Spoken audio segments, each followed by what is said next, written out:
She was born in a shack, no running water, no electricity. Her grandmother washed her clothes in a metal tub outside. She wore dresses made from potato sacks to school, and other children laughed at her. At 14 years old, she went through something so painful, so devastating, that most people never recover from it. She became pregnant. The baby did not survive. She was told, directly by a television producer, that she was unfit for television, that her emotions were too raw, that her face was wrong, that she would never make it on screen. Today, Oprah Winfrey is worth $3 billion. She is the first black female billionaire in American history. She built a media empire from nothing, with no connections, no money, and no safety net. And she did it while carrying wounds that would have destroyed most people. This is not a story about wealth. This is a story about what happens when a human being absolutely refuses, no matter what the world does to them, to believe that their life does not matter. On January 29, 1954, a baby girl was born in Kosciuszko, Mississippi, one of the poorest states in America at a time when racial segregation was still the law of the land. Her mother, Vernita Lee, was an 18-year-old housemaid. Her father, Vernon Winfrey, was a soldier who had no idea a baby was coming. They were not together. They were not in love. There was no plan. There was barely a name ready. Oprah was supposed to be named after a biblical figure called Orpah, but the midwife spelled it wrong on the birth certificate, and Oprah it became. For the first 6 years of her life, Oprah lived with her maternal grandmother Hattie Mae Lee on a small farm with no indoor plumbing, no electricity, and no running water. They were so poor that Oprah wore dresses sewn from potato sacks. Other children mocked her. She was called ugly. She was called poor. She was called names that no child should ever be called. But her grandmother, a woman who had never gone beyond third grade, taught Oprah to read before she was 3 years old. She took her to church every week.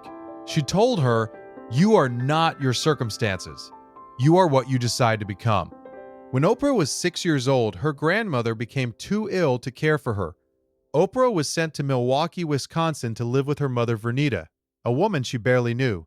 Her mother worked long hours as a housemaid. There was little time for parenting. There was little money. There were multiple children in a small apartment. Oprah was largely left alone. She found her escape in books. She would read anything she could find, encyclopedias, cereal boxes, anything with words on it. At school, she was extraordinarily bright, but she was also lonely, insecure, and desperate for love and attention.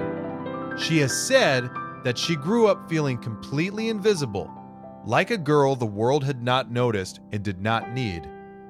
And then, when she was just 9 years old, something happened that would take her decades to be able to speak about publicly. When Oprah was 9 years old, she was sexually abused by a 19-year-old cousin who was supposed to be looking after her. The abuse continued from different family members and family friends for years. She told no one. She had no one to tell. She buried it inside herself, deep, the way children do when they have no other choice. At 14, Oprah became pregnant. She hid it for as long as she could. When it could no longer be hidden, she was sent to live with her father Vernon in Nashville, Tennessee. The baby was born premature and died shortly after birth. Oprah has called it the moment that saved her life because if that child had survived, her life would have taken an entirely different direction. Her father Vernon, a strict but loving man, became the anchor she had never had. He set rules, he set standards, he required her to read a book every week and write a report on it. He told her, "Oprah, you are going to make something of yourself." And something in her began, very slowly, to believe it. In Nashville, Oprah discovered something that changed everything. She could speak, in front of people, with power, with emotion, with a presence that made rooms go quiet. She joined the speech and drama program at her high school. She was extraordinary. At 16, she won a full scholarship to Tennessee State University through a public speaking competition. She was hired by a local radio station to read the news on air, and she was so natural, so compelling, that within weeks, people were calling in just to hear her voice. At 19, she became co-anchor of the evening news at a Nashville television station, making her the youngest anchor and the first black female anchor in the station's history. It seemed like the beginning of everything, but the television world was not ready for Oprah. Not yet.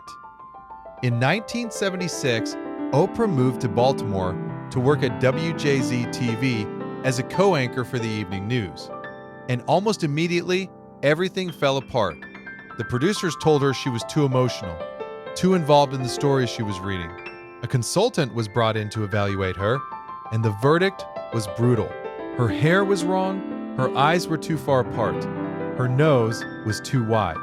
She needed to be changed, fundamentally, to be acceptable for television. The station demoted her. They took her off the news and put her on a talk show called People Are Talking, which they considered a lesser assignment, a punishment. Oprah showed up anyway. She sat in that chair. She talked to the guests. She connected with the audience in a way nobody expected. The ratings went up and up and up. The show that was supposed to be her punishment became her platform. In 1983, Oprah was offered a job in Chicago, hosting a low-rated morning talk show called AM Chicago. Every person she trusted told her not to take it. Chicago was a bigger market. The show was already failing. The competition was Phil Donahue, the most popular talk show host in America at the time. Nobody thought she could win. Oprah took the job anyway. Within 1 month, AM Chicago went from last place to first place in the ratings.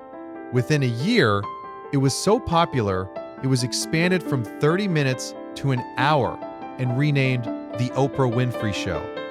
Phil Donahue, the man she was supposed to have no chance against, moved his show to New York to get away from her ratings. In 1986, The Oprah Winfrey Show went national, broadcast across the entire United States. It would go on to run for 25 years. It would become the highest-rated talk show in American television history. In 1985, movie director Steven Spielberg was casting for a film adaptation of Alice Walker's novel, The Color Purple, a deeply moving story about a black woman's struggle and survival in the early 20th century American South. Oprah auditioned. She had no acting experience. She was not a trained actress, but her reading was so raw, so truthful, so deeply felt that Spielberg cast her immediately. The film was nominated for 11 Academy Awards. Oprah was nominated for Best Supporting Actress. She didn't win, but she had announced something to the world. This woman was not just a talk show host. She was a force. She used her platform to do something no talk show host had done before. She talked about the things nobody talked about: abuse, addiction, race. Mental health. She brought her own pain into the open, and in doing so, gave millions of people permission to acknowledge their own. In 1988, Oprah did something that had never been done before in television history. She bought the production company that made her show and became the first black woman to own her own television and film production studio. She called it Harpo Productions. Oprah spelled backwards. This was not just a business decision. It was a declaration. She would own her work. She would control her story. She would not be managed, packaged, or diminished by anyone else ever again. With Harpo, she produced films, television shows, and eventually launched her own television network, OWN, the Oprah Winfrey Network. She also launched O, the Oprah magazine, which became one of the most successful magazine launches in publishing history. She was no longer just on television. She was a media empire. In 1996, Oprah launched Oprah's Book Club on her show. The idea was simple. She would recommend a book, and her audience would read it together. What happened was unprecedented. Every single book Oprah recommended immediately became a bestseller. Publishers began calling it the Oprah effect. Authors who had sold modest numbers for years suddenly found themselves with million-copy bestsellers overnight. A single mention on Oprah's show could change a writer's entire career and financial life permanently. She recommended a book by an unknown author named Toni Morrison, and it sold hundreds of thousands of copies within weeks. She had become something no single person in media had been before, a one-woman movement. But fame at this scale came with a price. Oprah's personal life was laid bare in front of the entire world. Her struggles with her weight were documented publicly for decades, something she has spoken about as one of the most painful parts of her public life. Her childhood trauma, which she eventually chose to speak about openly, was discussed, analyzed, and sometimes exploited by others. In 1992, a book was published by her half-sister that revealed private details of her life without her consent. Oprah wept publicly, but she never retreated. She has said, "The thing that makes me most proud is not the money or the awards, it is that I chose, again and again, to keep going, to keep showing up, to refuse to let what was done to me define what I would do." Today, Oprah Winfrey's net worth is estimated at $3 billion. She is the first Black female billionaire in American history. She owns homes, properties, and stakes in companies across multiple industries. She has given away over $400 million to educational causes, funding scholarships for students who, like her, started with nothing. She funded a school for girls in South Africa. She has said many times, "I measure my success not by how much I have, but by how many people I have helped to believe in themselves." The girl who wore potato sack dresses to school. The girl who was told her face was wrong and her voice was wrong. The girl who carried wounds most people never see. That girl built one of the most powerful media empires the world has ever seen. Not despite what she went through, because of what she chose to do with it. Oprah Winfrey has a quote that stops people in their tracks every time they hear it. She says, "The biggest adventure you can take is to live the life of your dreams. Not someone else's dream. Not the life your circumstances mapped out for you. Your dream. The life only you can build." She was born in a shack. She was told she was wrong. She was broken in ways most people never recover from. And she chose every single morning to get up and try again. If you are carrying pain right now, if someone has told you that you are not enough, if the world has handed you a beginning that feels impossible to overcome, remember Oprah. The wound is not the end of your story. It is just the beginning. What you do next, that is your story. Write it the way only you can. If Oprah's story moved something deep inside you today, comment, "I will not stop" below. And tell me, what is the one wound you are ready to turn into your greatest strength? Subscribe to Success Blueprint. Tomorrow we tell the story of APJ Abdul Kalam, a boy who sold newspapers on a train platform, who became the man who gave India its nuclear weapons and its presidency. Share this with every woman you know who needs to hear it today.